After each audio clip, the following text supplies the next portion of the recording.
عايزة أشارككم جزء من اختباري ممكن يفيد اخواتنا الخدام اللي بيخدموا في خدمة العابرين اللي هم مسيحيين الأصل. ربنا يعوضكم ويبارك خدمتكم. أنا اللي صورني جوه الكنيسة كان مسيحي، واللي شيروا صوري وصور عيالي على السوشيال ميديا كانوا مسيحيين، واللي كانوا بيعملوا مواقف كوميدية جدا باسمي في المعمودية قدام المسلمين كانوا برضه مسيحيين بيخدموا معانا في الخدمة، بس كانوا بيورطونا بحسن النية. مش هقولك حاجة غير بحسن النية.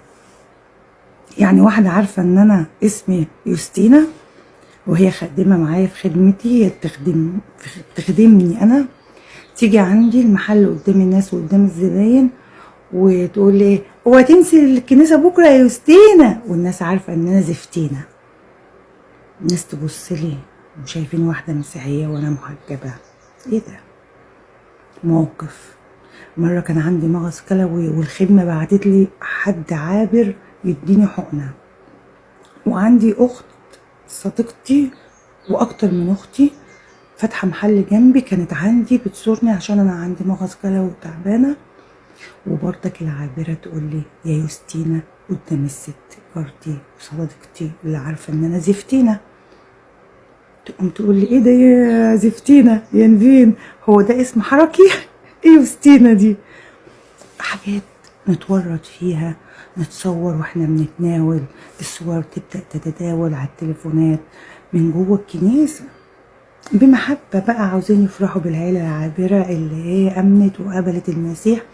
تعالوا شوفوا يا ناس، بقوا ماشيين بطبلة ورق في البلد اللي أنا فيها المسيحيين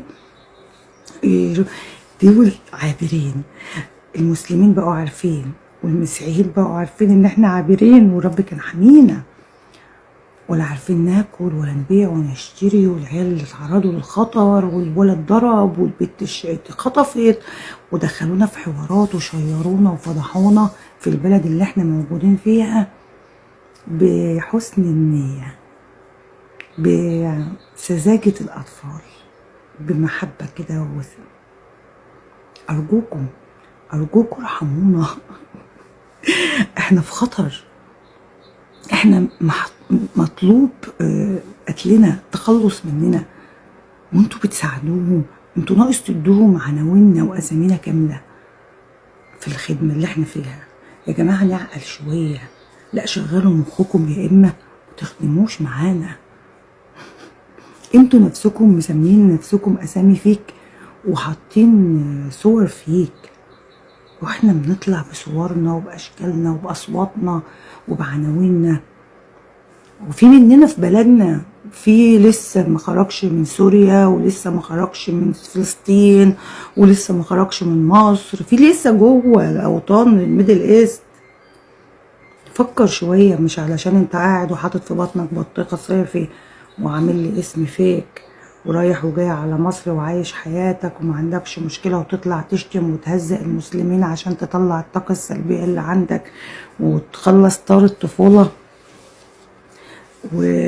وعايش في الأمان، وتعرضنا احنا للخطر برضو تحت مسمى سذاجتك وما خدكش على محمل الجدية علشان انت لبلب مش عارف تقول ايه على البس.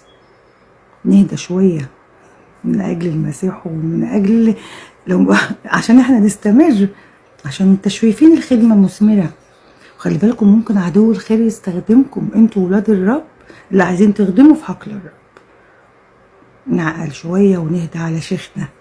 شكرا لمحبتكم، ربنا يعوضكم. بص يا نفين ولا يا كريستينا ولا يا زفتينا ايا كان اسمك، في نقطة انت عمرك ما تفهميها الا لما السنين تعدي وتتلدعي اللدعة التمام. وانصحك ترجعي الحوار اللي تم مع ناهد متولي.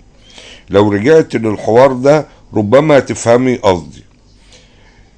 انت يعني ما انت الا مجرد لعبة بيحاولوا يكسبوا بيها بونت على المسلمين. عمرك ما هتكوني مسيحية وسطيهم، عمرهم ما يعتبروكي مسيحية. هينظروا إليكي مهما تعيشي ومهما تكوني ومهما تعملي ومهما تطلعي في فيديوهات تشتم المسلمين ومهما تكذبي عشان تباني يعني الولاء ليهم، هتفضلي طول عمرك عابرة. عارفة يعني ايه كلمة عابرة؟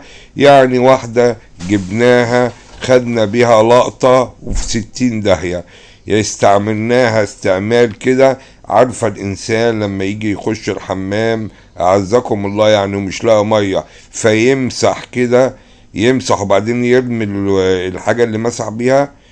بص يعني في الآخر انت عبارة عن كارت هيتلعب بيه زي ما يتلعب وبعدين يلقى في أي صندوق قمامة وانتهى الحوار. هما ليه صوروكي؟ يعني ليه صوروكي؟ طب ليه صوروا الأولاد؟ طب صوروا، هل هي للذكرى؟ لا، هم عشان ينشروها ويبدأ مثلا يعملوا مقيدات للمسلمين والكلام اللي انت قلتيه ده. المشكلة اللي انت ما بتتعظيش، يعني ما بتفهميش، انت مش فاهمة حاجة، انت مش فاهمة حاجة او فاهمة ومش عاوزة تصدقي. اللي بتيجي تناديكي وانت بتبيعي او بتشتري في المحل، وانا فعلا كنت شاكك في اسلوبك في ادارة الكلام كده، شغل بياعين. والله ما قصدي حاجة، في بياعين زي الفل، بس يعني طريقتك كده طريقة سوقية شوية مع احترامنا للجميع. هي ليه بتقولك كده؟ هي بتاخد اللقطة، بتاخد اللقطة. وطبعا بوظت الحياة، لان المجتمع او المكان اللي انت عايشة فيه مفكرينك مسيحية، مسيحية الاصل يعني، مش عابرة. فانا بقولك انت مش هتفهم اللقطة دي ولا تفهم الحوار ده، وغالبا انت مش عاوزة تفهمي الا بعد وقت بقى، بعد وقت، لان عيالك هتكبر وهتعاني اسوأ من المعاناة اللي بتحصل معاك دلوقتي. ويعني انت مش هتعرفي بعد كده تعملي اي حاجة.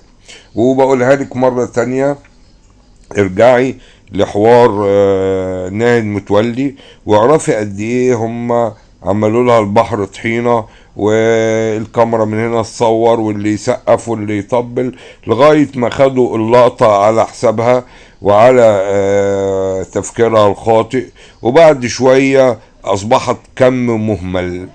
فانت لما تكبري كده في السن بعد 10 15 سنة 20 سنة، هتيجي بقى تسترجعي كل الحاجات دي تاني، هتعرفي مدى الجرم اللي انت اجرمتيه في حقك.